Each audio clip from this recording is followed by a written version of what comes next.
final do nosso módulo de didática geral. Nessa aula de número 6, falando agora sobre estratégias de aprendizagem.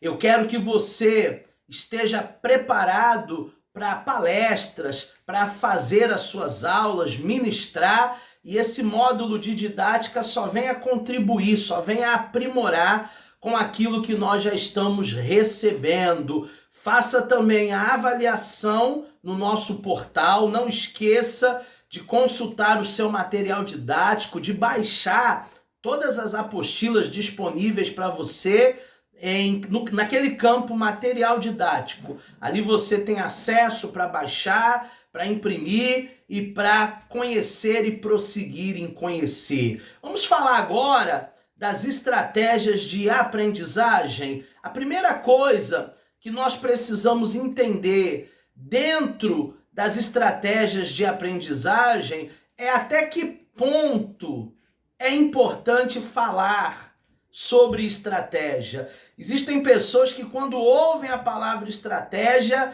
ela já leva para o lado pejorativo, como se fosse um esquema, como se fosse algo malicioso, como se estratégia fosse para enganar alguém.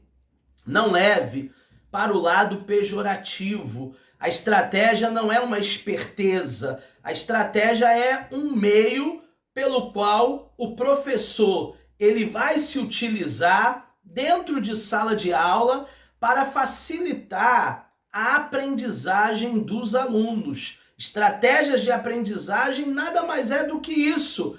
Os meios que o professor se beneficia para que o aluno possa compreender, para que o aluno possa entender a disciplina que tem sido trabalhada. Existem vários tipos de estratégias ou de estilos de aprendizagem. Por exemplo, você pode fazer um debate em sala de aula. Você pode separar dois grupos, um grupo, para defender uma determinada ideia, para endossar uma ideia, e um outro grupo para discordar, para desconstruir. Aí você traz um tema polêmico, um tema que rende bastante discussão, e aí você prepara essas turmas, não pode ser uma coisa de surpresa, não. Os alunos precisam ir engajados e preparados para o debate. Então você anuncia que na aula tal, no dia tal, vai ter um debate com eles,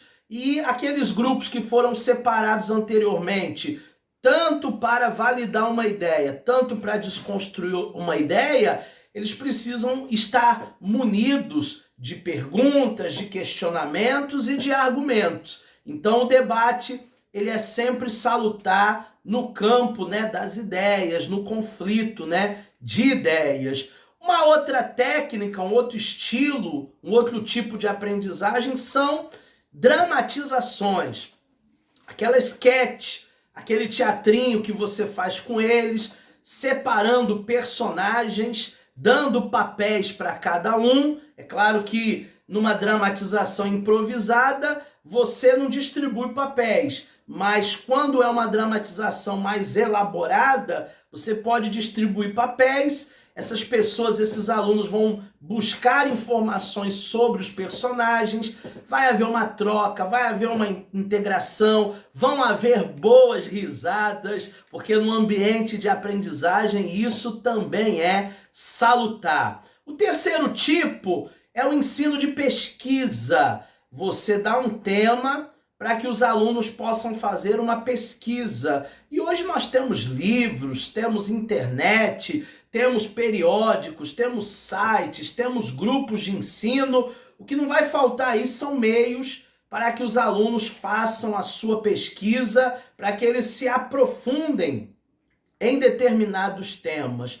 Também você pode fazer como estratégia grupos de trabalhos. Você separa ali grupos de 3, grupos de 4 ou até grupos maiores, dependendo do tamanho da sala, e você dá uma temática para cada grupo para que eles façam trabalhos em grupos. Alguns desses trabalhos serão apresentados de maneira escrita, outros desses trabalhos serão apresentados lá na frente, na sala de aula, de maneira expositiva. E também nós podemos usar as aulas expositivas para uma estratégia de aprendizado. O professor ele precisa levar um bom conteúdo, esclarecer as dúvidas nas aulas expositivas, abrir para perguntas, abrir para debates, abrir para conflito de ideias. Numa aula expositiva cabe tudo isso, inclusive a participação do seu aluno. Falando um pouquinho sobre o processo de aprendizagem, nesse nosso módulo de didática geral, avaliar para muitos professores é uma das atividades pedagógicas mais complicadas, mais difíceis. É duro realizar o trabalho de avaliar um aluno. É um verdadeiro espinho atravessado na garganta para muitos mestres. Agora nós precisamos avaliá-los e não tem outro jeito. Nós precisamos avaliá-los para que eles tenham uma nota no histórico, uma nota no boletim e que aquela nota de fato venha refletir o empenho de cada um desses alunos. Dentro do processo de avaliação, nós precisamos entender que esse processo está relacionado com a aprendizagem. Se o meu aluno vai mal numa prova, numa avaliação, de duas uma, ou ele não estudou, ou ele não se preparou, ou o conteúdo que eu falei, que eu ministrei, não foi entendido, não foi compreendido. Então a avaliação serve também para isso, para nos apontar se o aluno estudou ou não, ou se o aluno compreendeu aquilo que nós falamos. Em segundo lugar, o processo de avaliação deve ser pensado, planejado, realizado de forma coerente, consequente com os objetivos propostos para a aprendizagem. Eu tive um professor, numa pós-graduação que eu fiz, que ele dizia para os alunos: ninguém comigo tira 10. Tire o cavalinho da chuva, porque para tirar 10 comigo tem que ser melhor do que eu. Para mim, é um grande equívoco ele dizer que ninguém poderia tirar a nota máxima colocando ele como crivo. É claro que os alunos não poderiam ser melhores do que ele. Ele era um mestre, ele era um doutor. Nós éramos pessoas que estávamos fazendo a primeira, segunda pós-graduação ainda. Na realidade, esse critério de avaliação, ele tem que ser dito para os alunos nas primeiras aulas daquele módulo. Nós vamos avaliar dessa forma. E o aluno ele já precisa de antemão saber as regras do jogo. É assim que vai funcionar. Avaliação não pode ser no improviso. Avaliação não pode ser surpresa. Avaliação é para que o aluno se prepare e tire a melhor nota que ele puder. Tem que ser coerente, tem que ser consequente com os objetivos que nós traçamos lá no início.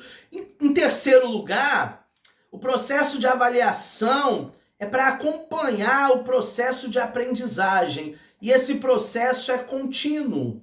Essa aprendizagem ela é crescente. Esse processo ele não tem fim. Eu hoje sou docente, estou aqui fazendo uma videoaula para vocês de didática, mas eu sou aluno até hoje. Até hoje eu faço pós-graduações, até hoje eu continuo nesse processo contínuo de aprendizagem. Em quarto lugar, o processo de avaliação deverá estar voltado para o desenvolvimento do aluno. Eu sei que tem aluno que não gosta de prova, eu sei que tem aluno que não gosta de estudar, eu sei que tem aluno que não gosta de trabalho em grupo ou individual, mas isso é visando o desempenho dele. Em quinto lugar, o processo de avaliação deverá incidir também sobre o desempenho do professor e a adequação do plano. O processo de avaliação também mostra o que nós, docentes, precisamos melhorar. Tem muita coisa que eu preciso melhorar e eu vou refinando isso através do feedback das avaliações. Quais são os tipos de avaliação que eu posso propor para minha turma? Eu posso propor provas discursivas, provas objetivas de múltipla escolha, provas orais, com consulta, sem consulta. Aí você vai combinar as regras do jogo antes. Você que vai falar para eles, a avaliação do dia tal vai ser assim. Também podemos dar trabalhos individuais, trabalhos em grupo, podemos mandar fazer uma resenha, um resumo, uma pesquisa. Existem alunos que, quando são pedidos trabalhos, fazem aqueles trabalhos que valem 11, valem 12, valem 13, mas a gente só pode dar 10, né? Porque são pesquisadores, são coisas que eles pesquisaram ali, que acrescentou até pra gente como professor. E também nós podemos fazer uma autoavaliação. Na autoavaliação, o próprio aluno define a nota que vale o seu rendimento. Você, João, merece quanto? Ah, professor, eu mereço 10. Por que, João, que você merece 10? Ah, porque eu vi em todas as aulas, porque eu li todo o material, porque eu estou aqui hoje, porque eu me sinto preparado. Então a minha autoavaliação é 10. E aí o professor vai julgar se de fato ele se avaliou corretamente ou se é necessário uma correção nessa nota. Às vezes o aluno se dá 6 e o professor corrige para 8. Às vezes o aluno se dá 10, se achando muita coisa, e o professor reduz para 9, para 9,5. Então, essa autoavaliação também é de suma importância dentro dessas estratégias de aprendizagem que nós aprendemos nessa aula de número 6. Ficamos por aqui, faça a sua avaliação, não deixe de baixar o nosso material didático e até uma outra oportunidade, um outro módulo, se Deus assim permitir. Até lá!